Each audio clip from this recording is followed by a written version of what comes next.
E eu vou falar aqui de dois projetos que a gente fez no estúdio para o Instituto Moreira Salles, o que é mais ou menos uma coincidência, mais ou menos porque eu tinha combinado isso com a Ana, que eu ia falar do Geraldo de Barros.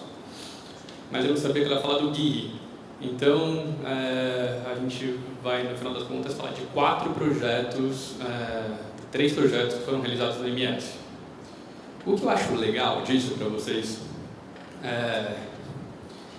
vocês sentirem um pouco, são 3 exposições de 3 artistas completamente diferentes, que obviamente geraram ocupações muito diversas da casa, né? Então,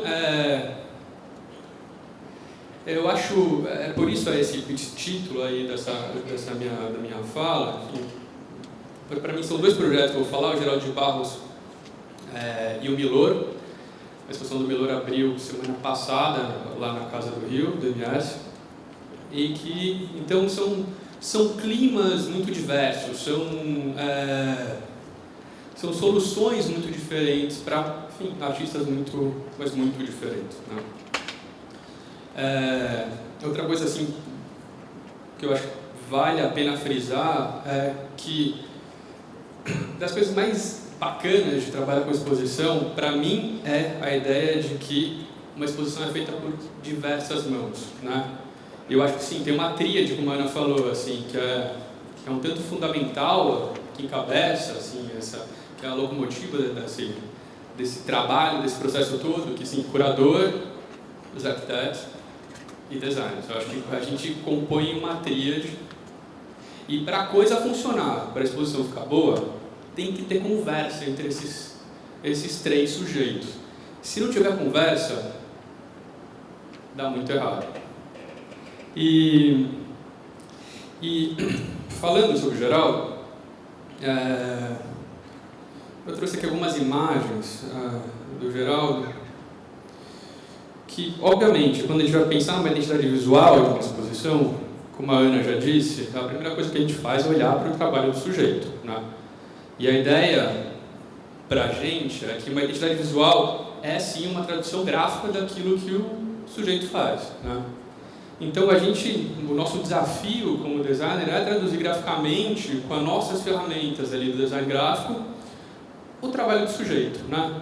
E claro, a gente tem milhares de portas possíveis para entrar no trabalho de alguém, né? E, enfim, a gente costuma deixar o mais claro possível a porta que a gente escolheu na hora que a gente topou fazer o projeto, né? A gente entrou nesse projeto. Então, vou reproduzir um pouquinho aqui a apresentação que eu fiz para o MS quando a gente mostrou para eles essa ideia de identidade visual. Então, a gente reuniu aí essas imagens do Geraldo, que eu acho que exemplificavam bem o que a gente aprendeu da produção dele. Que, enfim, o Geraldo de Barros é um sujeito que ele aprendeu o mundo de uma maneira formal, né? Eu acho que tem no trabalho do Geraldo de Barros uma questão formal que é patente, né? É evidente, assim, esse olhar formal para as coisas. E olhando para a produção dele, a gente identificou essa recorrência, sobretudo, desses planos, né? Esses planos retangulares, que por vezes estão no espaço, que por vezes estão numa foto, enfim, que por vezes estão em composições que ele faz em recorte, né? Então a gente se apegou muito a essa ideia desse retângulo. E a exposição que eu trouxe,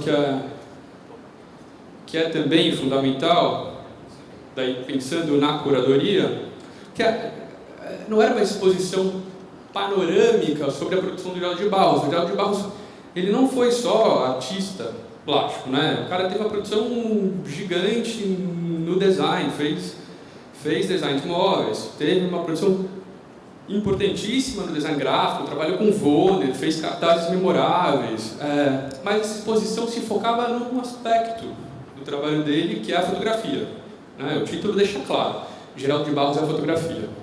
Então, pensando nisso, ou seja, nesse repertório formal e nessa ideia de um recorte muito preciso, a gente chegou nisso aqui. Um retângulo.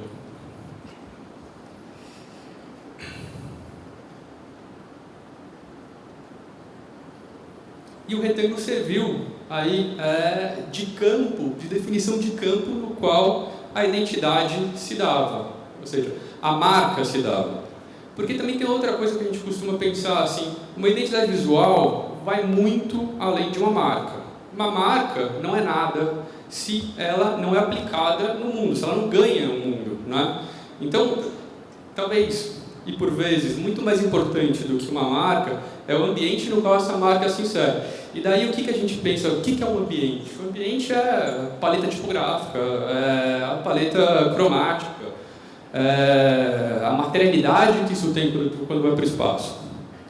E materialidade e espacialidade são duas questões também muito importantes quando a gente está pensando em projeto para exposição. Porque diferente de um livro ou de um cartaz, né, que a gente está lidando com uma superfície que é plana, com um bidimensional, a exposição está lidando com um espaço tridimensional. E uma das coisas que também, para mim, é muito animadora de trabalhar com exposição é poder pensar no gráfico no espaço. Enfim, como que o gráfico, como que as letras, por exemplo, podem ganhar o espaço? Como elas podem ganhar a tridimensionalidade? Esses dois projetos que eu vou mostrar são projetos que não são tão potentes nesse sentido. A gente tem outros projetos que a gente fez que eu acho que a tridimensionalidade do gráfico é mais poderosa. Aqui é um pouco mais acanhado nesse sentido, mas vamos lá. Então, a marca é isso aqui, né? E pensando como isso poderia ganhar lá o espaço, o Instituto Moreira Salles, eles definem a princípio que o painel de abertura da exposição é sempre dado nessa parede. Não é à toa que a Ana mostrou ali no GUI o título da exposição nessa parede. Isso é uma coisa que é pré-definida, né? Agora, tem um negócio que eu achei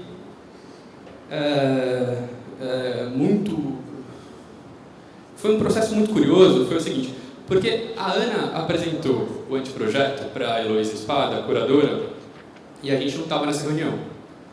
E numa reunião logo em seguida, acho que, sei lá, 2 dias depois, a gente apresentou a identidade visual, sem ter visto o que a Ana tinha feito.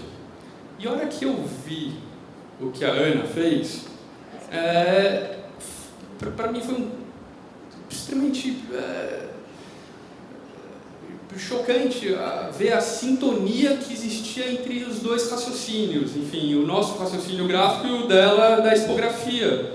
Porque o que ela estava fazendo é exatamente o que a gente está pensando, né? Quer dizer, toda aquela estrutura ali de metalon, aquela estrutura que organizava o espaço, no final das contas, um conjunto de retângulos, né? E que definiam esses espaços, esses planos que ficavam ali flutuando nas salas. Então,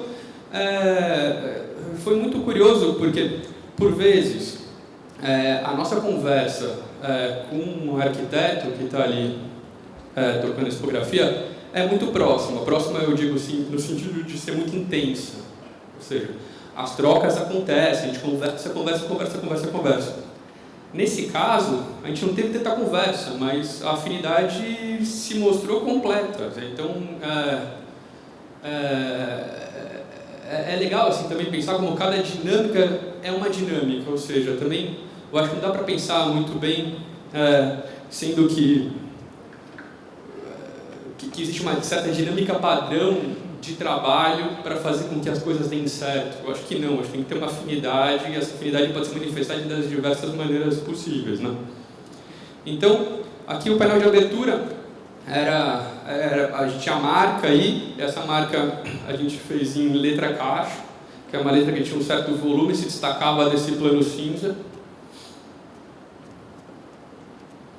E indo para a sala 1, a gente tinha essa estrutura desenhada pela Ana, e que gerava, como a própria Ana disse, uma série de vistas muito bonitas, porque eram planos que iam sobrepondo, a depender do ângulo que você visse, e que muito conversa com o trabalho do Geraldo de Barros, né? Essas sobreposições, essas camadas, enfim, o que a gente vê nas fotoformas e depois nas obras, enfim, eu acho que estava aí, ou seja, a gente entrou pela mesma porta, né?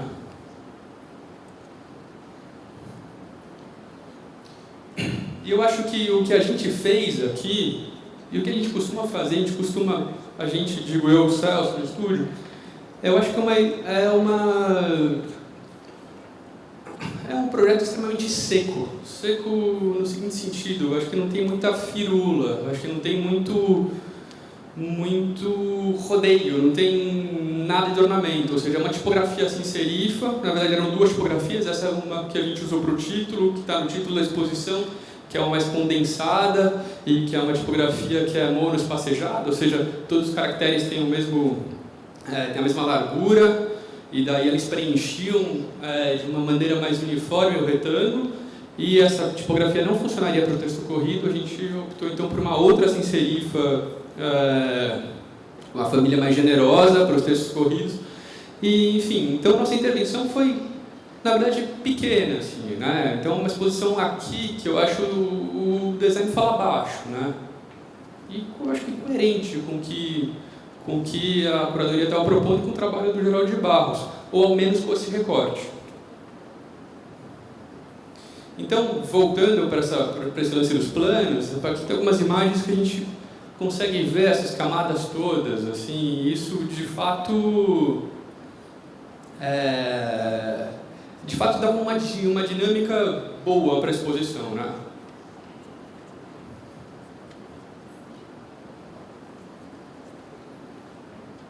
Essa aqui é a parede da cronologia, na verdade que é um grande corredor ali, como a Ana mostrou, que liga ali para os quartos, que hoje em dia são ocupados como salas expositivas. E a cronologia tinha também um raciocínio modular na maneira como a gente ocupou essa parede, ou seja, a gente desenhou um grid no qual essas informações todas foram assentadas, as imagens foram impressas em fine art, uma saída num papel algodão, e a gente fez delas uns pôsteres, nesse sistema de pôster tradicional, e as informações de texto iam em um PS, né? Uma chapinha de PS preta e impressa num papel cinza, né? E a exposição tinha essa tonalidade cinza, era uma exposição grayscale, assim, do ponto de vista cromático, aquilo que a gente fez, né? Então, esse cinza tinha uma tonalidade próxima com aquele da parede, né? E em cima aqui, o que a gente via, tem os anos todos, né? Que eram esses cabeços para cada um das entradas da cronologia, e os anos iam em letra caixa também. E aqui a capa do catálogo, acho que a capa do catálogo é um troço um tanto emblemático da identidade visual, porque eu acho que tem uma conversa aí, enfim, entre o olhar do Geraldo de Barros e esse recorte, que é a fotografia, enfim, a marca enquadra esse olhar, que é o olhar fotográfico do Geraldo. E a capa foi engraçada, porque a capa normalmente, a capa de um livro, a capa de um catálogo, costuma ser a última coisa que a gente faz, ou seja, depois de diagramar o livro inteiro, ou o catálogo inteiro de cabo a rabo, enfim, depois de entender e mergulhar na produção do sujeito, a gente chega à capa. Mas essa capa a gente apresentou logo na primeira reunião, junto da identidade, e ela emplacou de primeira. E daí, indo para o catálogo, tem um troço também que eu acho bacana de pensar, que é essa transposição que a gente faz, quer dizer, que eu digo, os designers fazem, entre o que acontece no espaço da exposição e o que acontece no catálogo. Ou seja, eu acho que vale pensar o catálogo também como um espaço, né? Só que é um espaço criado. Diferente ali da casa, a gente tem que lidar com aquela condição. Enfim, pode construir ou não painéis, enfim, mas tem condições que são dadas. Agora o catálogo não, né? O catálogo é um espaço que a gente constrói do zero, né? É um espaço que é sim tridimensional, né? Contrariando um pouco o que eu tinha dito antes, um livro é um espaço tridimensional. Tudo bem, você tem um spread ali, você tem a página dupla, que é flat, mas você tem a sequência de páginas que faz com que o objeto tenha uma tridimensionalidade, né? Ele tem uma verticalidade, você entra no livro. né? E o Instituto Moreira Salles, diferente de outras instituições, por exemplo, a Pinacoteca, diferente da Pinacoteca ou mesmo do MAN de São Paulo, não registra em foto no catálogo as montagens das exposições, né? E isso é um partido editorial. A ideia deles é que, ao não registrar a exposição, o livro, costumamos chamar de livro e não de catálogo, ele ganha uma vida para além da exposição. Essa é a ideia deles. O que eu acho legal por um lado, mas por outro, um tanto discutível, porque você deixa de registrar aquela montagem. E a montagem, obviamente, diz muito da exposição, diz muito do recorte. Enfim, o raciocínio espacial que o curador aplica, o curador, os arquitetos, enfim, e toda a equipe, aplicam ali na exposição, diz muito da maneira como o trabalho é lido. Então, enfim, essa é uma discussão que eu acho boa também, se os catálogos devem ter ou não devem ter esses registros de exposição.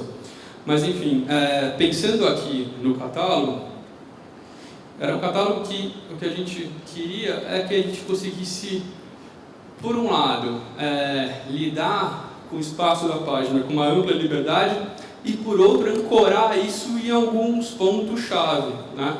Então, o catálogo tem um grid, que não está aparecendo aqui, mas um grid, uma estrutura aí por detrás, uma estrutura subjacente à página, que organiza um pouco as informações, mas as imagens, no final das contas, elas serviam de âncora para as legendas e para o número de página. Então, as páginas do catálogo são muito dinâmicas, são desenhos que não são estanques, né? Então, a gente agiu com uma grande liberdade aqui, desenhando as páginas desse catálogo, o que, por vezes, dá um certo desespero, né? Porque, enfim, trabalhar sem muito parâmetro é um troço que, obviamente, aumenta muito a quantidade de decisões que você tem que tomar por minuto, né? Então foi um trabalho árduo. Aqui mais uma dupla do catálogo. E daí vocês veem como a gente organizava as coisas, ou seja, as imagens iam flutuando aí pela página, e essas informações que vocês estão vendo aqui embaixo, esses textos são as legendas, que iam sendo sempre ancoradas pelas imagens. As legendas sempre ocupavam a parte de baixo do catálogo, o rodapé do catálogo.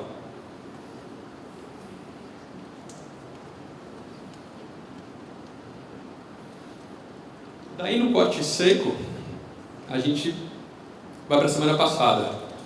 A exposição do Milor abriu na semana passada no MS lá do Rio. Eu não sei ao certo se vem para São Paulo, se vier, não sei quando, enfim, depende do prédio, depende da programação do prédio.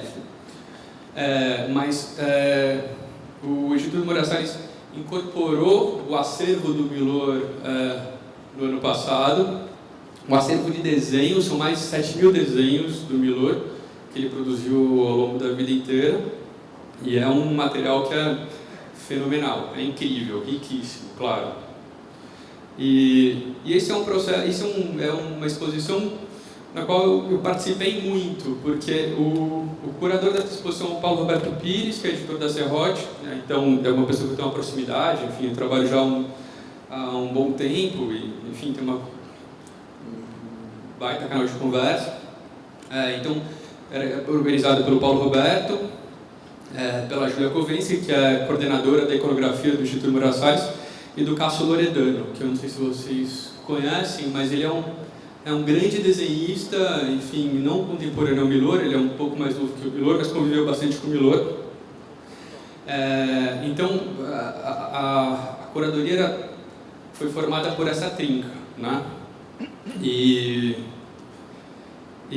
tem uma coisa aí que era interessante e legal de ver, porque são 3 pessoas de áreas diversas que nunca tinham feito a curadoria de uma exposição. Então eles estavam ali completamente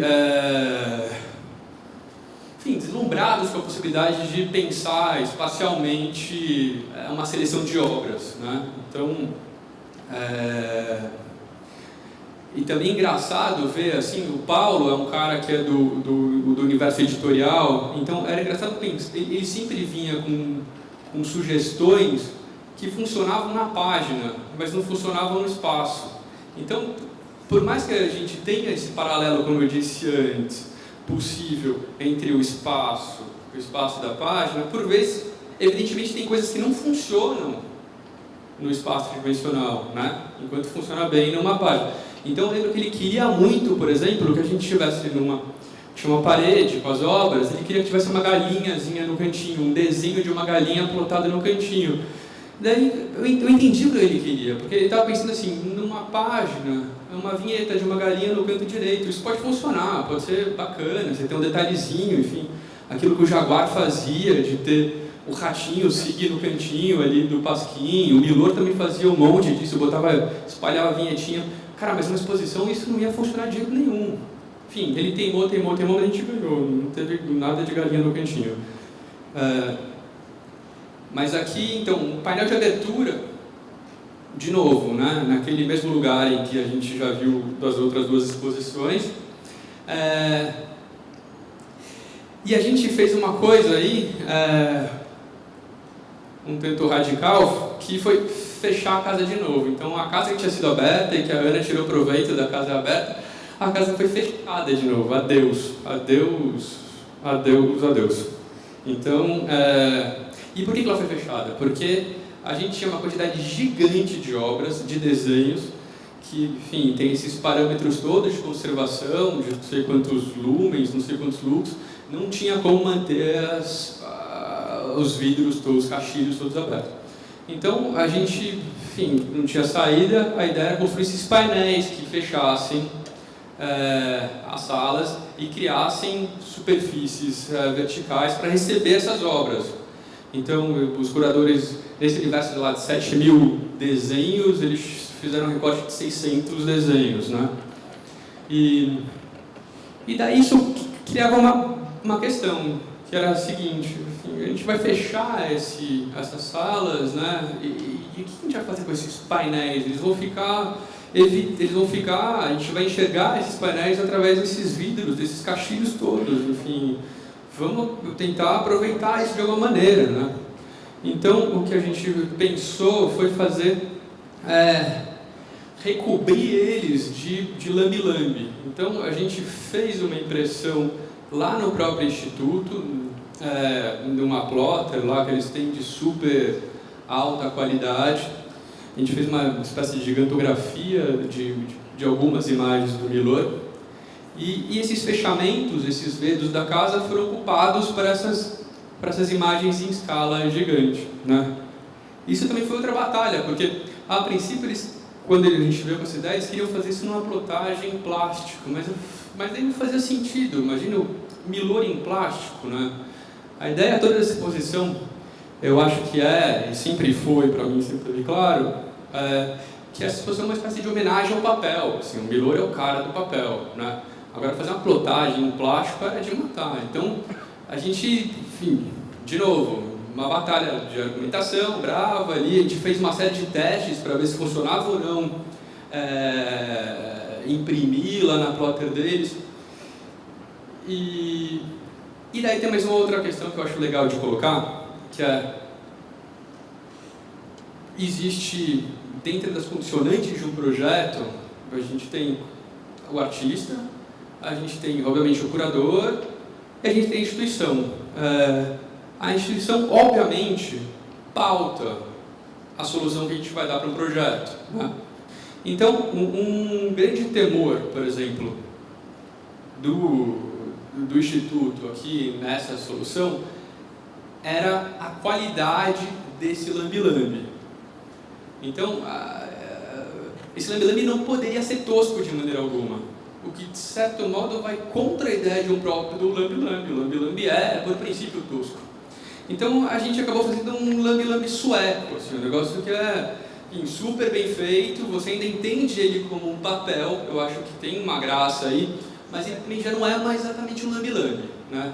ele é feito assim, cada folha, cada módulo tem 60 por 70, e ele recobre umas paredes de tamanho, a parede do fundo que vocês estão vendo em azul aqui, é uma parede que tem 5 metros, pode ser, eu não lembro agora, enfim. Essa aqui do painel de abertura tem 2,40, então é um tile gigante, e que deu um trabalho danado colar isso. O MS foi atrás de um sujeito lá no Rio, que era PhD em lambe-lambe, e o cara fez isso aí. O painel de abertura, então, a gente tem essa imagem aqui do Milor, e sobre ela vem uma letra caixa preta, que tem um volume também que se destaca do plano. E à direita a gente tem aí o texto curatorial. Então, o que eu acho que vale também dizer é essa exposição, sim, incorpora a casa, né? Se a gente abandona ali essa coisa, a transparência dos vidros, aquele jogo de planos e uma vista que a gente perde na perspectiva, aqui esses vidros todos, essa presença desses caixilhos enormes, se transformava numa vitrine para o Milor, para essas imagens agigantadas, né? Então, aqui outros exemplos desses lambes. Essa aqui é aquela salinha pequena que a Ana mostrou, que era uma biblioteca originalmente, e essa foi completamente dizimada por esse projeto. A gente apagou a sala, transformou num cubo branco.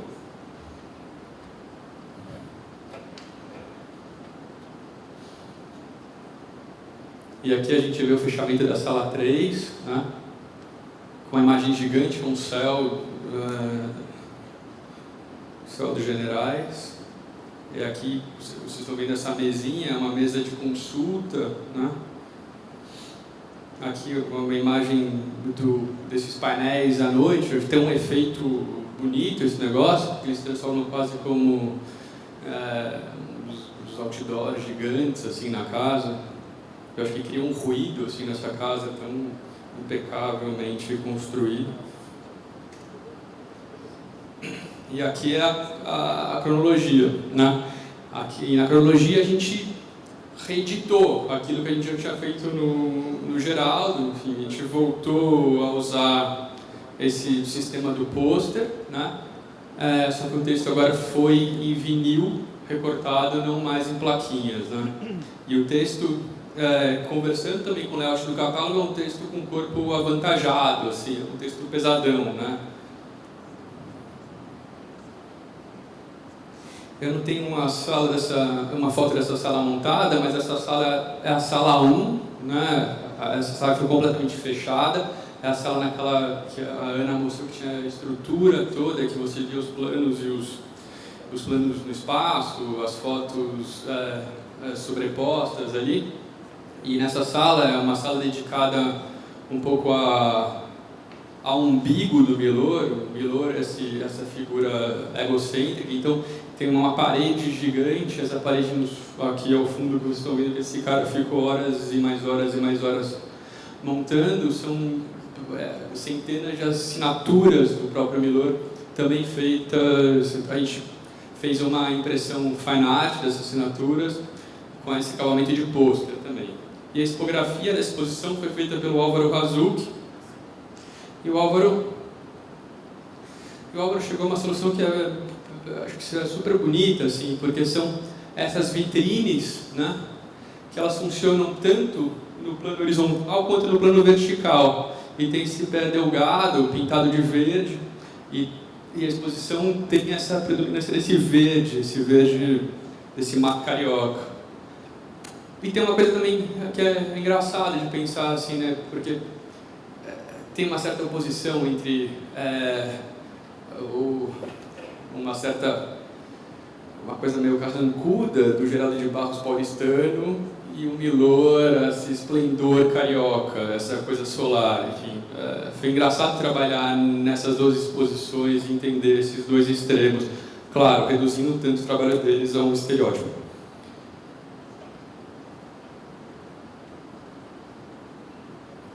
E aqui uma imagem aí do entardecer tem esse banner gigante que sempre fica fixo nessa posição na casa, né?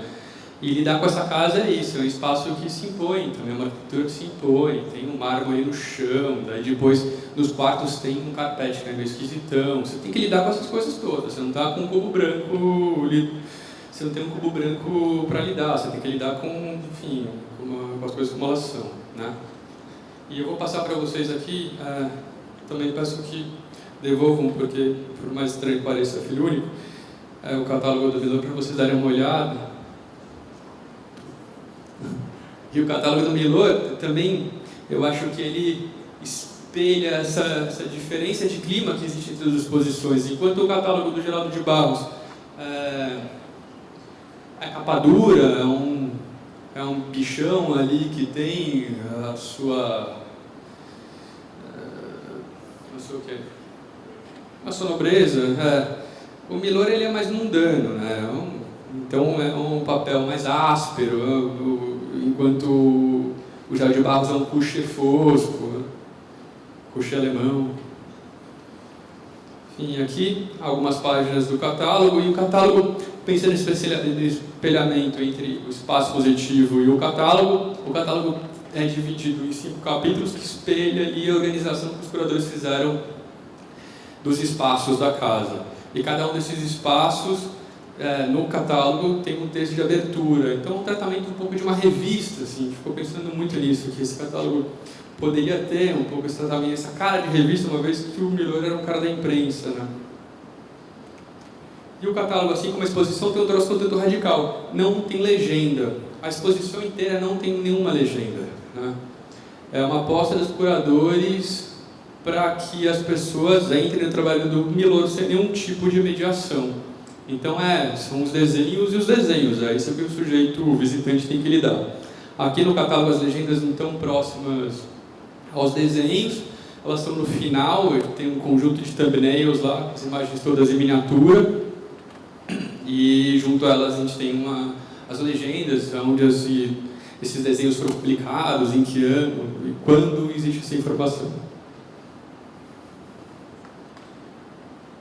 É isso. Beijo.